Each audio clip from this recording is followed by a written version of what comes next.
Good morning Bharat. आप देख रहे हो लैंड भारत।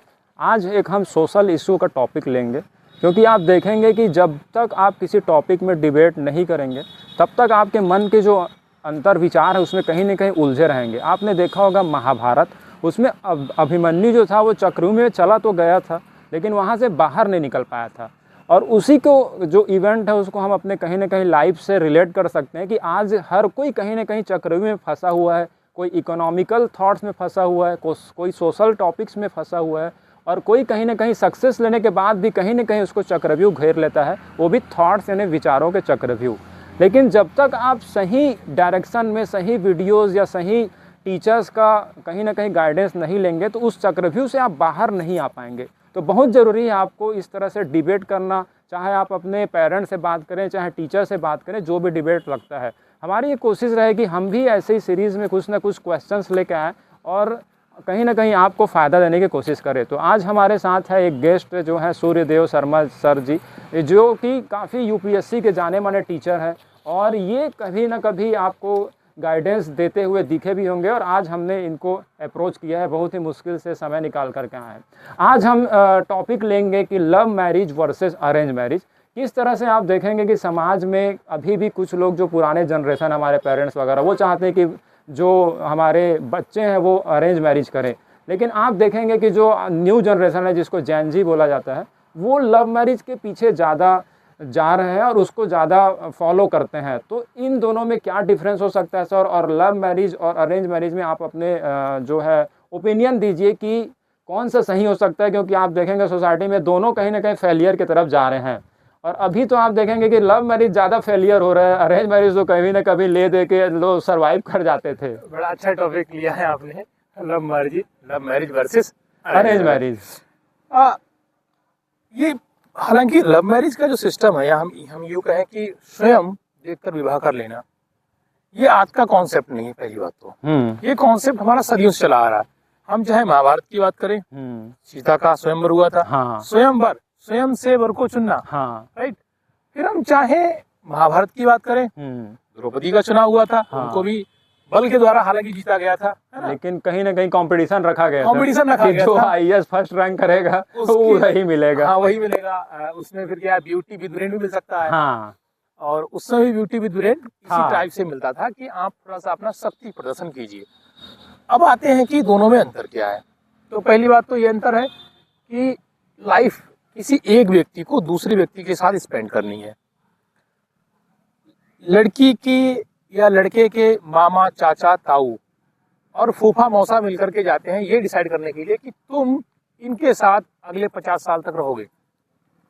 दोनों एक दूसरे के बारे में कुछ नहीं जानते, अचानक से घर वालों ने डिसाइड कर दिया कि आपको इनके साथ रहना है, और फिर उनका विवाह हो जाता है। 3-4 महीने या 6 महीने के गैप में वो लोग बातों को बना के और सब कुछ पत्रावली में निकाल के कि विवाह आपका कब होना है वो सब डिसाइड कर लेते हैं। और मेन चीज देखते नहीं कि जो थॉट्स है वो मिल रहे कि नहीं, विचार मिल रहे, लगन वगन ये सब में टाइम स्पेंड करते रहते हैं, मिलाते हैं 36 के 36 चीज, हाँ, लेकिन वो विचार नहीं मिलाते कि सामने वाले का मिल रहा है कि नहीं। जी, ये तो हुआ अरेंज मैरिज का सिस्टम। इसके नकारात्मक और सकारात्मक पहलुओं की बात हम बाद में करेंगे। अब दूसरा हो गया लव मैरिज। उसमें क्या होता है, एक व्यक्ति किसी के सामने अट्रैक्टिव होता है, अट्रैक्शन हुआ, विचारों का आदान प्रदान हुआ, और कुछ समय बाद वो डिसाइड करते हैं कि हमें अब जीवन भर एक साथ रहना है। हालांकि कुछ होगा तो वो विवाह कर लेते हैं। तो ये तो हुआ कि लव मैरिज क्या है और अरेंज मैरिज क्या है। अब इसके साइड इफेक्ट, आपने कहा कि दोनों नहीं चल रहे हैं। दोनों नहीं चल रहे हैं भाई। अरेंज मैरिज के किस्से भी कोर्ट पहुंच रहे हैं। हाँ, अभी देखा था मैरिज के भी किस्से, इंदौर का जो था मेघालय में कैसे उनको किया गया। अरेंज और लव के मैरिज के कारण ही वो भी लव मैरिज। और कभी कभार लव मैरिज में भी आप देखे होंगे कि अगर इंटर रिलीजन कर दिया जा रहा है तो उनका क्या फ्रीज व्रीज में मिल रहे हैं वो तो ये दोनों मतलब आप देखेंगे कि दोनों का ही परेशान है। फ्रीज है, हाँ, दोनों। और एक जो है अरेंज मैरिज का है जो पहाड़ी वाला केस था, और ये ड्रम वाला लव मैरिज का था। तो कैसे फेलियर कैसे है? फेलियर क्या होता है, जिससे कि हम कुछ दिनों में अट्रैक्टिव हो गए, और ये होता है मेच्योरिटी कितनी है हमारे माइंड की। हमने अनमेच्योर है, हाँ, 18 साल के हो पाए, अट्रैक्शन हुआ, शादी के लिए घर वालों ने कदर काट लिया, हाँ, पेरेंट्स ने बच्चों की खुशी के खातिर शादी कर भी दी, हाँ। अब क्या होता है, जैसे उनको मालूम चलता कि वास्तव में फैमिली की बेसिक नीड्स क्या है, अलग है। हाँ, कार्य क्या है, खुद की बेसिक नीड्स क्या खुद है। की बेसिक नीड्स क्या है। जो अपना कहते हैं ना कि फिजिकली नीड्स होती है वो तो खत्म हो जाती है कुछ दिनों में, हाँ, उसकी फिर नीड खत्म हो जाती है, फिर आता है कि मेंटली प्रेशर कितना क्या है। है, घर को मेंटेन कैसे करना है, फैमिली को मेंटेन कैसे करना है। अब जिस लड़की ने किसी दूसरी लड़के से शादी की, उसकी इकोनॉमिक स्टेटस उसके क्या है। लव मैरिज में क्या है, यही प्रॉब्लम है कि लड़का उधार लेके भी दोस्त से चला लेता और है, लड़की को गिफ्ट वगैरह देता शादी रहता के है, पहले। हाँ, महंगे गिफ्ट, वही सपना दिखाते रहते सपना हैं। दिखाता रहता है। लड़की सोचती है यार बहुत पैसा है इसके पास, है ना, ये जान भी दे सकता है। अब फरारी उसने ले ली दोस्त की, दोस्त की। गेहूं बेच के उसने उसमें पेट्रोल डाला, अच्छा, ठीक है, वो ले गया उसको घुमाने के लिए, लोन ले लिया, लोन ले लिया। कई हाँ। सारी जो प्राइवेट संस्थाएं चल रही हैं उनसे लोन ले लिया, उसको घुमाया जहां तहां। लड़की सोचती है यार पैसा बहुत है इसके पास, उसने उसका घर नहीं देखा अभी तक, हाँ, घर नहीं देखा। उसने उसके परिवार से नहीं मिली है, विचार कैसे हैं। तो इन सब के कारण क्या होता है, ये मामला 2 साल बाद 3 साल बाद कहाँ पहुंच जाता है, कोर्ट में कि भैया आई कांट लाइव। पहले होता I can't live without you, फिर होता कि I can't live with you. ये कहानी सारी जो है खराब हो जाती है। अरेंज मैरिज में हमारे विचारों का प्रदान नहीं हो पाता, इसलिए ये समस्या आती है। भाई हम फैमिली को नहीं जानते सही से। हाँ, जो शादी तय होने के बाद अगर 2 साल तक रुकती है, बाद में होती है, वो शादियाँ मोस्टली कोर्ट तक नहीं पहुँचती हैं, अंडरस्टैंडिंग अच्छी बन जाती है। अब रही बात देखो बराबर के अधिकार की, किसी को तो नरम बनना पड़ेगा। अगर दोनों आप फेस मिला देंगे, फेज तार, हाँ, तो फिर विस्फोट ही होगा ना। और मुझे लगता है पहले के जो अरेंज चल जाते थे कि कॉम्प्रोमाइज जो है वुमेन ज़्यादा करती थी बहुत मामलों में, राइट्स वगैरह। और अब अगर वुमेन्स को थोड़ा फ्रीडम दिया जा रहा है तो इसका थोड़ा कंट्रोवर्शियल सोसाइटी में बुरा इफेक्ट बोल सकते हैं, जिसका कुछ लोग मिसयूज भी कर रही हैं। हालांकि वो देना चाहिए, लेकिन मिसयूज ज़्यादा यहाँ पर दिख रहा है। ये सिस्टम है। अब अगर हम बात करें कि सही क्या है ना, कि हमें आखिर क्या करें, क्या चुनना चाहिए, अरेंज मैरिज, लव मैरिज, कौन सा मैरिज चुने। हाँ, ये भी बहुत अच्छा आपने जो डाउट से पूछा कि फैमिली जो है टाइम जो है स्पेंड जैसे ज़्यादा होता है, तो दुर्घटना से देर भली जो होता है उसमें भी आप देखेंगे कि पेरेंट्स जो है अगर लेट हो रहा है तो किसी से भी कर देते हैं। और फिर 1 महीने बाद या 2 महीने बाद 2 साल बाद फिर वापस लेके आते हैं। तो फिर ऐसा कैसे बचे। और यूथ देख सकते हैं कि आज का जो एवरेज एज बोल सकते हैं आप 30 तक हो चुका है ऑल इंडिया में। पहले 20 तक हो जाता था, मैक्सिमम 20 मैक्सिमम रहता था, आज 30 हो रहा है। तो चॉइस कैसे करें और क्या जरूरी है, ये भी आप बहुत बड़ा अच्छा प्रश्न किए कि is the marriage is compulsory in India और we can survive without marriage. तो इसमें भी थोड़ा बताइए। Impossible without marriage. हालांकि हरियाणा के क्षेत्रों में ये चल रहा है। तो हरियाणा का तो वो मतलब मजबूरी बोल सकते हैं, वहाँ रेशियो कम है, तो वो तो करना ही पड़ेगा। राजस्थान और हरियाणा में हाँ, दोनों जगह आप देखेंगे। अगर हम बात करें जेन्युइन बात की, हाँ, अगर थोड़ा सा जो प्रैक्टिकल हो फॉर द सोसाइटी, प्रैक्टिकली अगर बात करेंगे तो मैरिज कंपलसरी है। हाँ, देखा जाए तो हमारे समाज के लिए भी एक हिस्सा है। हाँ, रही बात की हमारी पॉपुलेशन के हिसाब से, हाँ, तो वो तो हमारे हाथ में है कि पॉपुलेशन कितनी चली है कितनी नहीं। वो अलग है, मैरिज से अलग चीज, उसका मैरिज रिस्पॉन्सिबल नहीं है। हाँ, मैरिज रिस्पॉन्सिबल नहीं है, ठीक है। वो तो एक प्रकार से लिटरेसी है। हाँ, वो है, अगर लिटरेट है आप हाँ। तो रही बात की जरूरी है या नहीं, वास्तव में जरूरी है। हाँ, समाज को बनाए रखने के लिए, यहाँ तक कि मेंटल हेल्थ के लिए भी, मेंटल के लिए, नेचुरल बैलेंस के लिए, नेचुरल बैलेंस के लिए ये कंपलसरी है। और मैंने ये भी देखा, अगर आप कुछ सर्वे देखेंगे तो उन सर्वे में ये ज्यादा रेशियो चलता है लाइफ का, जो लाइफ एक्सपेक्टेंसी है हमारी, वो विद मैरिड कपल से मैरिड कपल की ज्यादा चलती है। हालांकि टेंशनें हैं, हर कोई कहता है कि शादी करके फंस गया यार, अच्छा खासा था कमा रहा है। तो ऐसा कुछ नहीं है, ये कंपलसरी है। लेकिन प्रॉब्लम यही है कि हम पहले तो अपनी इकोनॉमिक स्टेटस अपना ठीक करें। हाँ, दूसरा बात, हम सामने वाले के राइट्स को समझें कि भाई जो चल रहा था आज से 5000 साल पहले वैदिक एज में या पोस्ट वैदिक एज में, वो ठीक नहीं है। हाँ ठीक है, मैंने अगर 2 बातें कही तो एक बात कहने का मौका मैं अपनी वाइफ को भी दे सकते हैं। हालांकि होना तो बराबर ही चाहिए, लेकिन बराबर बैलेंस होना चाहिए। चाहे फिर वाइफ 4 बोल दे, तुम खामोश रहो, और अगर वाइफ खामोश है तो तुम भी उतना बोलो जितना जरूरी है। पानी नाक से ऊपर मत करो, किसी की समस्या है। और रही बात वाइफ से पिटने की, वो तो इतिहास रहा है, पिटना ठीक ठाक थोड़ा चलता रहना चाहिए, कोई इशू नहीं है इसमें, लेकिन घर ना बिगाड़े। हाँ, मेन बात ये है, करें सामने वाले के अधिकारों का सम्मान करें, उनकी इच्छाओं का भी सम्मान करें, अपनी इच्छाओं को ना थोपें, फिर वो चाहे हमारा मेल हो फीमेल्स के ऊपर, चाहे फीमेल हो मेल के ऊपर, इसमें अपनी इच्छाएं ना थोपें किसी के भी ऊपर। ये पॉइंट सबसे बड़ा होना ही चाहिए। और एक और क्वेश्चन पूछूंगा, अरेंज मैरिज के तो ड्रॉबैक्स हो सकते हैं, उसमें तो जैसे आप देखेंगे कि जो पेरेंट्स है वो एक जो बेटी है उसको पालते हैं तो बचपन में देखेंगे पसंद का गुड़िया दिलाते हैं, हाँ। पसंद के कपड़े दिलाते हैं, पसंद के जो उसके साथ वो कुछ समय स्पेंड करेगी, हाँ। और जो लाइफ स्पेंड करेगी वहाँ खुद आ जाते हैं वहाँ खुद आ कि जाते मैं अब ये करूंगा। तो कहीं ना कहीं समाज को अरेंज मैरिज का अगर बात करें तो झुकना चाहिए, मुझे ऐसा लगता है। नहीं, मैं इस बात से सहमत हूँ। इसमें आपने पॉइंट कहा कि जब वो नासमझ थी, हाँ, उसने मांगा कि मुझे ये चाहिए, आपने दिला दी, यानी आपने उसकी इच्छाओं का सम्मान किया। जबकि वो नहीं देते तो भी वो जिंदगी चल जाती, और कुछ समय के लिए, कुछ वर्षों या कुछ महीनों तक ही खिलौने चलते हैं, बस केवल तब। तो अब जब बात आई उसकी लाइफ जो 25 आफ्टर 25 ईयर्स, 25 से लेकर के 75 80 तक जब वो जिएगी, वहाँ पर आप उसकी इच्छा का सम्मान ही नहीं कर रहे हो। वहाँ पर आप अपना इज्जत स्टेटस देखते हैं। अच्छा, दूसरी बात ये, हमारे जो भारत में है वो सिस्टम क्या है, हाँ। वो ये है कि हम कैसा भी दे दें जी ले, लेकिन तूने अपने आप सुन लिया, ये गलत है, ये इज्जत उनका चला जाएगा।